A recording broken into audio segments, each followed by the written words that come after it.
অবশেষে ৩৪ বছর পর এলো সেই দিন। আজকে শুভ রথযাত্রা, আর এই রথযাত্রার পরেই খোলা হতে পারে জগন্নাথের শ্রী মন্দিরে রত্ন ভাণ্ডারের তালা।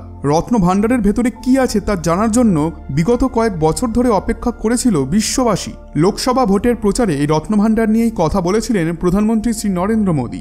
এই আবহেই শনিবার অর্থাৎ গতকাল রত্ন ভাণ্ডার সম্পর্কিত নতুন তদারকি কমিটির বৈঠকে ঠিক হয়েছে যে আগামী ৯ জুলাই এই বিষয়ে সিদ্ধান্ত নেওয়া হবে এবং হয়তো তখনই খোলা হবে জগন্নাথ দেবের রত্ন ভাণ্ডারের দরজা।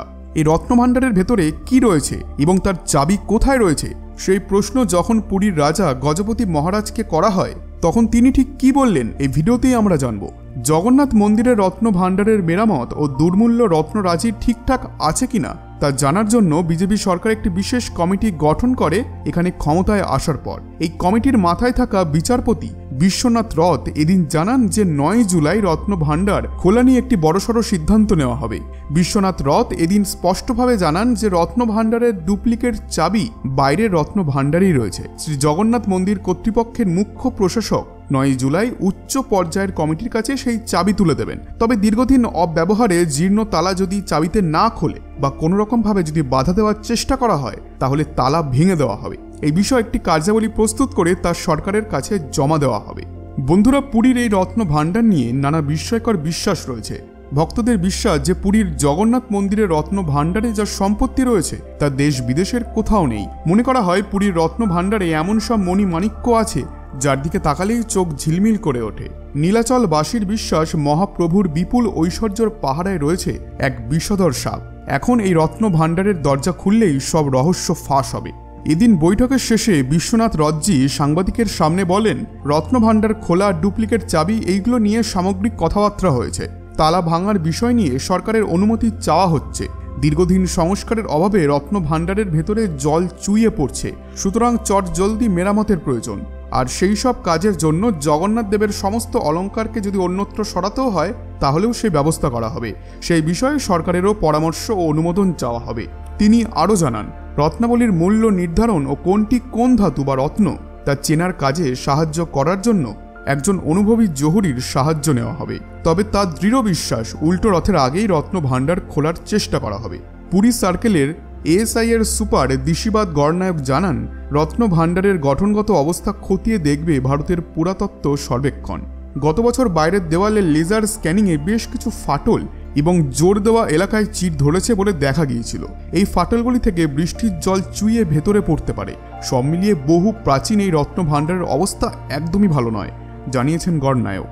পুরীর জগন্নাথ মন্দিরের গর্ভগৃহের কাছেই রয়েছে রত্ন ভাণ্ডার। এটাই মন্দিরের সবথেকে দামি প্রকোষ্ঠ।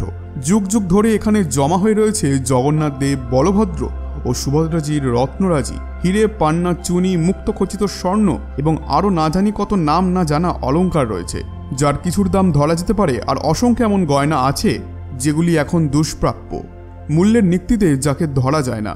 এই রত্ন ভাণ্ডারের দুটি প্রকোষ্ঠ রয়েছে। বাইরেরটি বিভিন্ন অনুষ্ঠানের সময় খোলা থাকে, যেমন জগন্নাথ দেবের স্বর্ণবেশের সময়, কিন্তু অন্দরমহলটি ১৯৭৮ সাল থেকে বন্ধ হয়ে রয়েছে। জগন্নাথ মন্দিরের আইন অনুযায়ী ৩ বছর অন্তর এই প্রকোষ্ঠের অডিট হওয়ার কথা, কিন্তু বন্ধ পড়ে থাকায় সেই থেকে আর কোনো অডিটই হয়নি। আর বন্ধুরা, আপনি হয়তো এটি জানেন যে পুরীর মহারাজই এই রত্ন ভাণ্ডারের এক অন্যতম সেবক। যখন তাকে জিজ্ঞাসা করা হয় এই রত্ন ভাণ্ডারের ভেতরে কি আছে এবং কেনই বা তাকে এত বছর ধরে সাধারণ মানুষের সামনে লুকিয়ে রাখা হলো, তখন তিনি বলেন, রত্ন ভাণ্ডারের মধ্যে জগন্নাথ দেবের যতগুলি অলঙ্কার রয়েছে এবং যেসব মূল্যবান বস্তু রয়েছে সেগুলি থাকে। আর পুরীর রত্ন ভাণ্ডার জগন্নাথ দেবের গর্ভগৃহের কাছেই রয়েছে।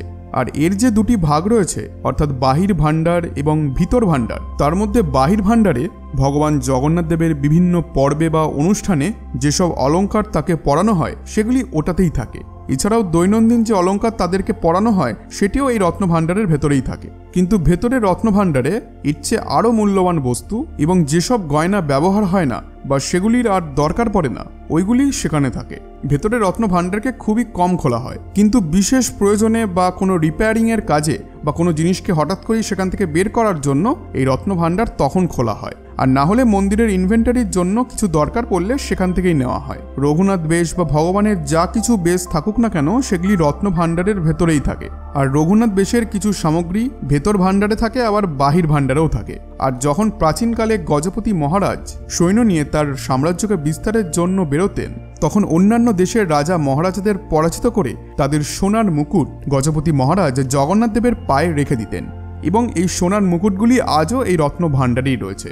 বন্ধুরা, বর্তমান গজপতি মহারাজ আরও বলেন যে এই রত্ন ভাণ্ডারের ভেতরে প্রচুর সামগ্রী রয়েছে। অন্যান্য রাজ্যের রাজাদের মুকুট তো রয়েছে, তার পাশাপাশি জগন্নাথ দেবের বেশভূষাও রয়েছে।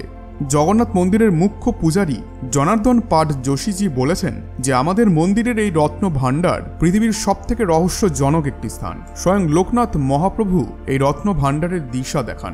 এই কারণে এর ভেতর থেকে কি বেরোবে সেটা আমরাও জানি না, কিন্তু যখন বেরোবে তখন আপনারা সবই জানতে পারবেন। বন্ধুরা, উল্টো রথের আগেই খুলে যাবে রত্ন ভাণ্ডার, আর খোলার পর কি বৈদর্যমণি, নীলকণ্ঠমণি সহ একাধিক মূল্যবান রত্ন বেরোবে? আপনাদের কি মনে হয়? আপনাদের মতামত অবশ্যই জানান কমেন্ট বক্সে।